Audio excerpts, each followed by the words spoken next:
Misteri pencurian benda-benda sakral berisi emas dan batu permata bernilai miliaran rupiah di Kabupaten Karangasem, Bali akhirnya terungkap. Ironisnya, pelaku ternyata masih memiliki hubungan keluarga dengan para korban. Polres Karangasem, Bali berhasil mengungkap kasus pencurian barang sakral milik sejumlah sulinggih atau pendeta Hindu yang sangat dihormati dan disucikan oleh masyarakat di 4 gereja di Desa Budekeling, Kecamatan Bebandem, Karangasem. Pelaku berinisial IMW sesungguhnya merupakan bagian dari keluarga di gereja. Karena berulang kali melakukan tindak pidana, pelaku dikucilkan oleh desa adat dan tidak lagi dianggap bagian dari keluarga besar gereja tersebut. Selama ini pelaku diketahui memiliki pemahaman yang sangat baik mengenai kondisi dan tata letak gereja-gereja di Budekeling. Pengetahuan inilah yang dimanfaatkan untuk melancarkan aksi pencurian dengan menyasar ruang penyimpanan benda-benda sakral. Dari 4 TKP menjadi sasaran pelaku, ada 2 TKP lainnya yang sempat coba dibobol, namun tak ada benda berharga yang hilang. Terkait dengan kronologi penangkapan, tentu saja hal ini kita banyak dibantu dari masyarakat juga, terutama dari korban yang ada di TKP, memberikan informasi terkait dengan jam atau golden time daripada peristiwa tersebut. Kemudian kita melakukan beberapa upaya antara lain dengan scientific crime investigation, ya. Kemudian juga didukung dari beberapa pengalaman anggota kita di lapangan terkait dengan orang-orang yang dicurigai yang berada di sekitar TKP. Dari informasi tersebut, kemudian juga ada pengecekan CCTV di beberapa ruas jalan, kemudian juga ada teknis penyelidikan lainnya. Kita dapatkanlah mengerucut kepada 1 orang. Setelah kita dalami, ternyata memang benar yang bersangkutanlah yang melakukan pencurian. Saat menjalankan aksinya, pelaku masuk ke area gereja dengan melompati pagar belakang. Pelaku kemudian mencongkel jendela dan masuk mengambil berbagai benda-benda sakral, termasuk emas dan perbawa atau ketu yang merupakan perlengkapan sakral dalam upacara keagamaan Hindu. Yang sebagai yang disadap Budekeling sangat menyesalkan dengan adanya orang dari Budekeling mencuri di gereja Pedani di Budekeling dan mengutuk keras dari pelaku tersebut. Semoga dari para aparat di kepolisian Polres Karangasem dengan jajarannya semua, saya ucapkan terima kasih dan pada Bapak Kasat-Reskrim Karangasem dan para besar Polres Karangasem ucapkan terima kasih. Semoga dalam kasus ini dari pihak pejabat yang berwenang, karena itu adalah merupakan barang sangat sakral, sangat disucikan oleh keluarga kami di gereja Budekeling. Setelah beraksi, sebagian hasil curian dijual, sedangkan emas hasil kejahatan dilebur oleh pelaku. Uang hasil penjualan diduga digunakan memenuhi kebutuhan sehari-hari dan berfoya-foya. Dari pengungkapan kasus ini, polisi berhasil mengamankan sejumlah barang bukti, diantaranya uang tunai sebesar Rp28.170.000, 2 emas batangan, alat pembakar dan timbangan emas, tabung gas LPG 3 kg, HP, serta sejumlah barang bukti lainnya. Laporan Ayu Purnamia, Karangasem, Garuda TV.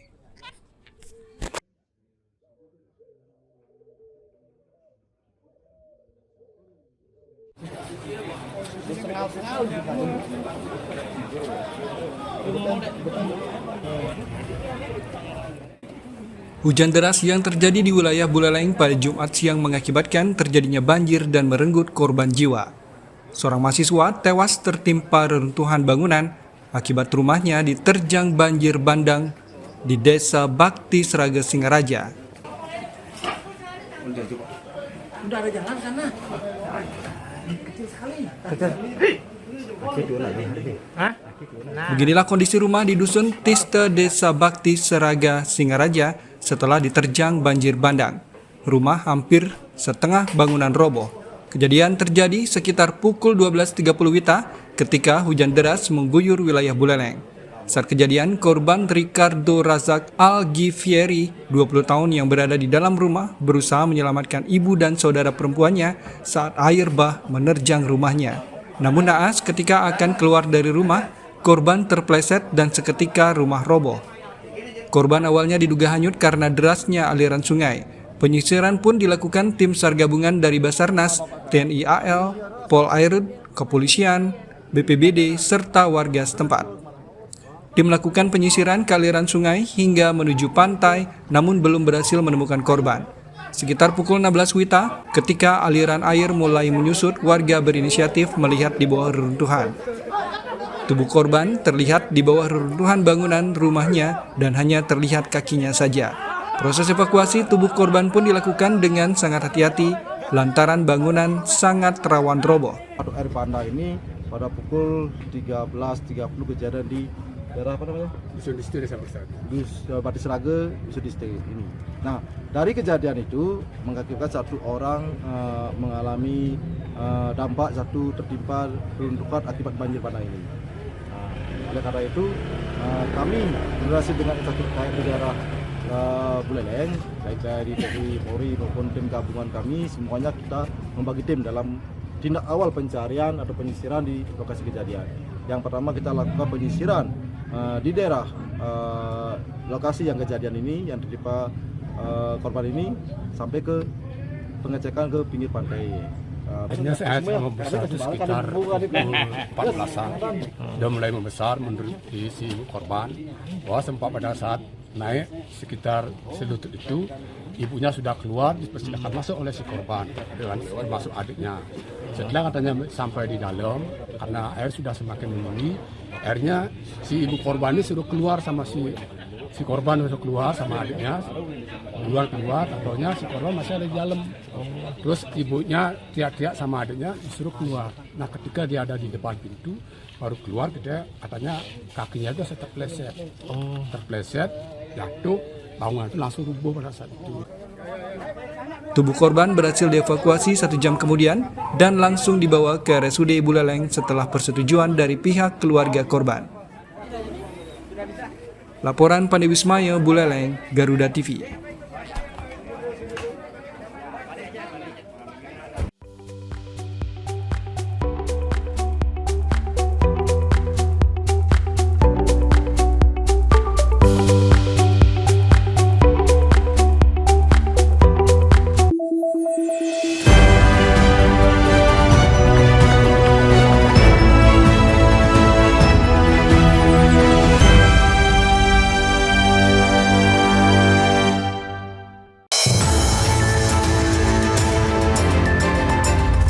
Yang pertama dan paling hangat, informasi yang menemani Anda memulai ragam aktivitas. Yang ada di daerah, karena intensitas hujannya masih bagus, maka petani itu begitu panen, dia pengen segera nanam, mumpul hujannya masih. Jadikan pagi Anda lebih berarti dengan kabar terkini. Laporan 8 pagi setiap hari pukul 6 pagi.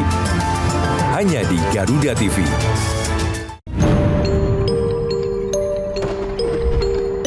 Setiap daerah punya daya tarik sendiri. Cerita rakyat yang turun-temurun masih hidup hingga kini. Legenda yang diwariskan hingga misteri yang jarang terungkap. Jika mereka begitu kuat, mengapa hari ini yang tersisa hanyalah reruntuhan? Saksikan Misteri Hidup setiap Sabtu pukul 10 pagi. Hanya di Garuda TV.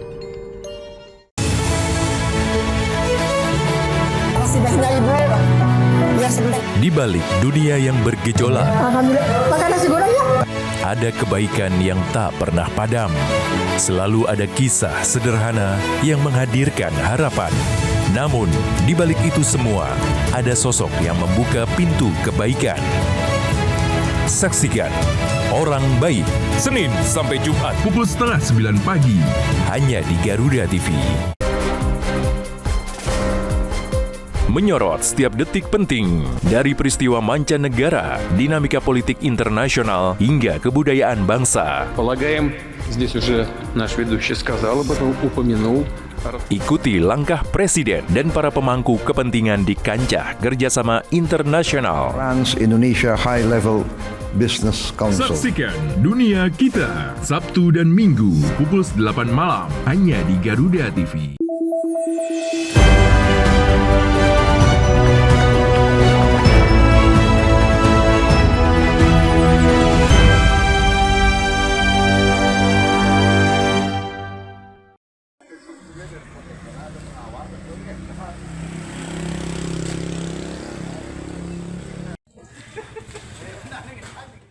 Pemerintah Kabupaten Bangli memperketat jenis sampah yang bisa masuk ke tempat pembuangan akhir TPA Lindih Bangli. Kini hanya jenis sampah residu yang ditampung di TPA. Meski aturan tersebut telah diterapkan sejak Mei 2026 lalu, banyak warga yang masih membuang sampah tanpa melakukan pemilahan, sehingga Dinas Lingkungan Hidup Kabupaten Bangli terpaksa memilah ulang secara manual di TPA. Kepala Dinas Lingkungan Hidup Kabupaten Bangli, Putu Ganda Wijaya mengatakan, kendala utama yang menyebabkan masih banyaknya sampah belum terpilah bukan karena kurangnya sosialisasi, melainkan minimnya perilaku masyarakat untuk memilah sampah. Untuk mengatasi masalah tersebut, Dinas Lingkungan Hidup berupaya memaksimalkan petugas yang ada untuk melakukan pemilahan sampah organik, anorganik, dan residu. Adanya sinergi antara Pemprov Bali dan Pemkab Bangli dalam penanganan sampah berdampak terhadap penurunan volume sampah yang masuk ke TPA Lindih dari 74 ton menjadi 71 ton per hari. Penurunan ini terjadi berkat operasional sejumlah TPS 3R serta pemanfaatan sistem teba modern di tingkat lingkungan masyarakat. Sampah residulah yang akan ditimbun, dikelola di sel-sel yang memang sudah dipersiapkan di TPA. Sedangkan kalau masih ada sampah yang organik yang masih kiranya ada dari masyarakat yang masih tercecer belum dimanfaatkan di sumbernya, itu kami pisahkan di TPA untuk dicacah menjadi kompos. Kalau anorganiknya sudah dikerjasamakan dengan pihak ketiga.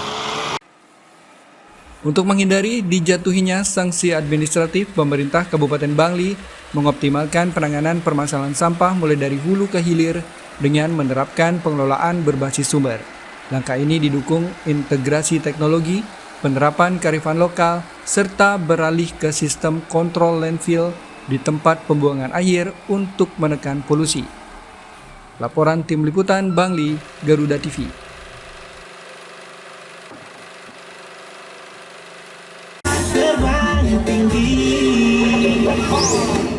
Dalam rangka menyambut Hari Raya Galungan dan Kuningan, Yayasan De Gajah Bali bekerjasama dengan Rumah Sakit Prof Ngurah menyelenggarakan acara donor darah untuk masyarakat umum pada hari Minggu 14 Juni 2026. Panitia juga menyediakan snack serta paket sembako untuk masyarakat yang ikut dalam acara donor darah ini. Bertempat di Yayasan De Gajah Bali, Jalan Raya Puputan nomor 126, Sumber Teklot, Denpasar, acara dimulai tepat pukul 7 pagi pada hari Minggu, yang juga merupakan acara Car Free Day di daerah lapangan Renon, Denpasar.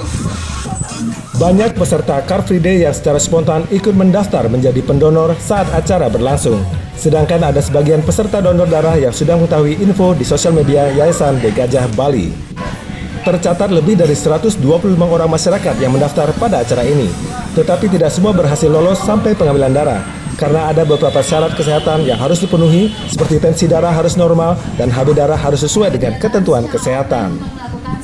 Made Mulyawan Arya atau yang akrab dipanggil De Gajah, selaku pendiri dan pembina Yayasan De Gajah Bali mengatakan, sebelumnya Yayasan De Gajah bekerjasama dengan PMI, sekarang untuk donor darah bekerjasama dengan Rumah Sakit Prof Ngurah. Dan dalam rangka menyambut Hari Raya Galungan dan Kuningan, Yayasan juga menggunakan acara ini untuk beriatnya dengan memberikan paket sembako berupa beras, kopi, gula, telur, serta minyak goreng untuk para pendonor.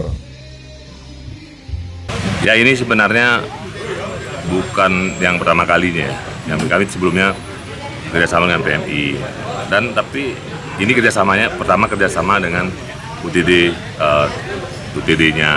Prof Murah. Kami tertarik, kenapa? Karena kami sebagai pelayan masyarakat, banyak sekali kadang-kadang masyarakat yang membutuhkan darah. Jadi komunikasi kita dengan pihak-pihak pemilik bank darah ini kan harus baik ya. Untuk kepentingan rakyat. Yang kedua, kami ya ini juga untuk kesehatan mereka.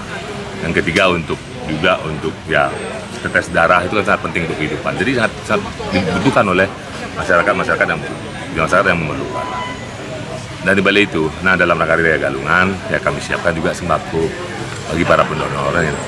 Artinya bukan ini, artinya mereka dapat sehat, mereka dapat membantu melihatnya. Nah, kami juga sebagai yayasan, kami juga ingin melihatnya juga. Sedangkan dari RS Murah sudah menyiapkan semua segalanya, support dan juga melihatnya juga.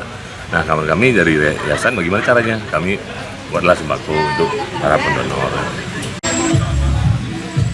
Acara yang dijadwalkan berakhir pada pukul 10 pagi ternyata sampai dengan pukul 12 siang masih berlangsung, dikarenakan peserta yang membludak. Kedepannya, yayasan menargetkan dapat menyelenggarakan acara donor darah setiap 3 bulan sekali untuk membantu masyarakat yang membutuhkan, serta untuk stok darah di rumah sakit yang diajak bekerja sama. Laporan Novara Krisna, Denpasar, Bali, Garuda TV.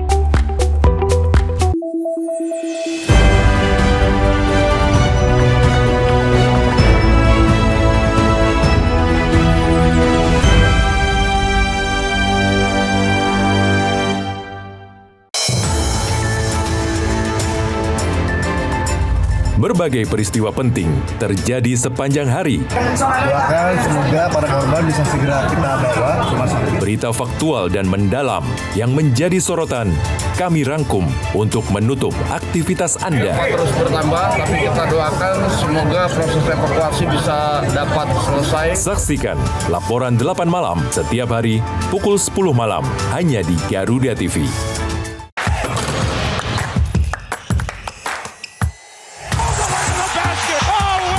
Hey Basket Mania, saatnya ngobrolin segala hal tentang dunia bola basket.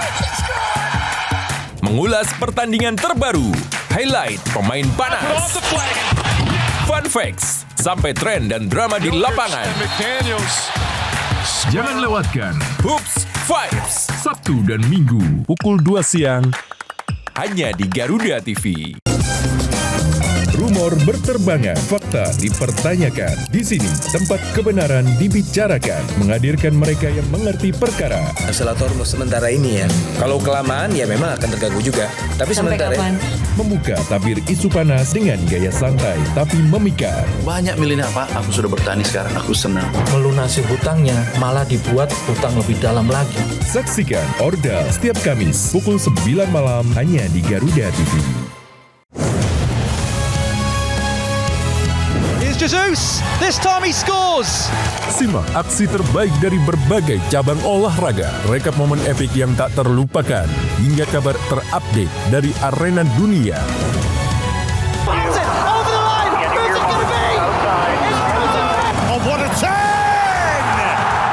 Saksikan Sport 8 Update Senin sampai Jumat pukul 2 siang hanya di Garuda TV.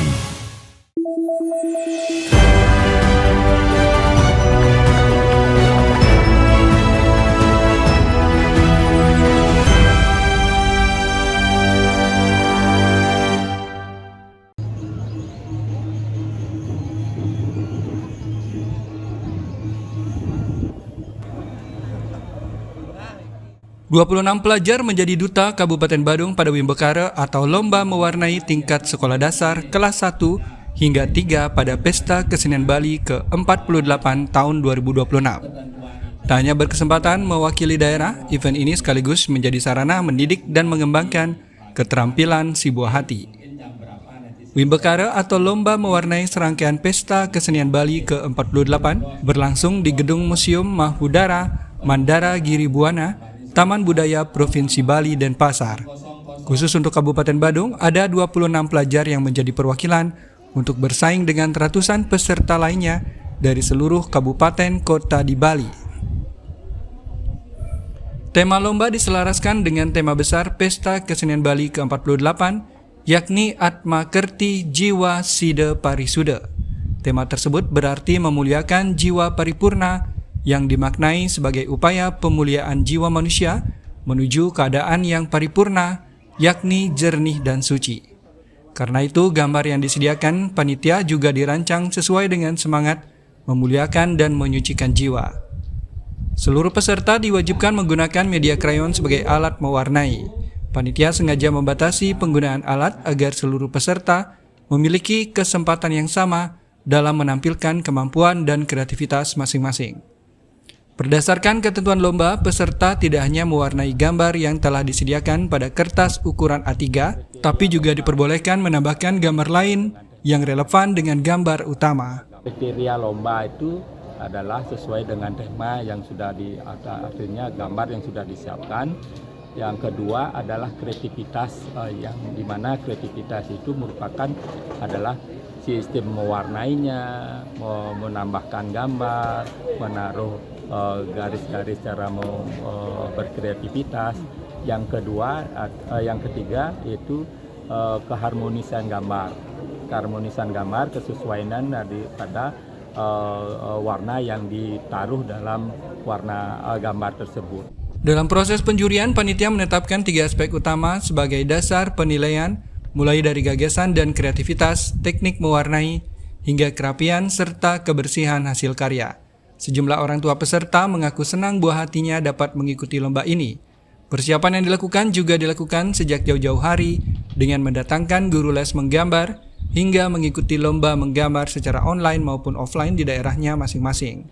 Anak saya yaitu latihan mandiri di rumah, lalu terkait dengan tema, kita kan belum tahu gambarnya apa ya, jadi kita coba-coba aja kalau tema tentang budaya Bali, jadi dicoba untuk berkreasi, menggambar, lalu mewarnai secara mandiri tentang yang berkaitan dengan budaya-budaya Bali, misalnya tentang penari, lalu ada main musik, pemandangan, dan lain sebagainya. Apakah sering Bu anaknya mengikuti? Ini pertama kali live langsung, pertama kali. Sebelumnya ikut dia lomba mewarnai online tingkat nasional, kebetulan dia juara 3. Melalui kegiatan ini, pemerintah Provinsi Bali melalui Dinas Kebudayaan Provinsi Bali berkomitmen memberikan ruang aktualisasi seni kepada masyarakat, sekaligus memperkenalkan seni rupa kepada anak-anak sejak dini. Tidak hanya mengisi hari libur panjang sekolah, melalui lomba mewarnai ini anak-anak juga paham bahwa nilai-nilai budaya tidak hanya dipertontonkan kepada generasi muda, tetapi juga diwariskan secara langsung melalui proses kreativitas. Laporan Bonajaya, Denpasar, Garuda TV.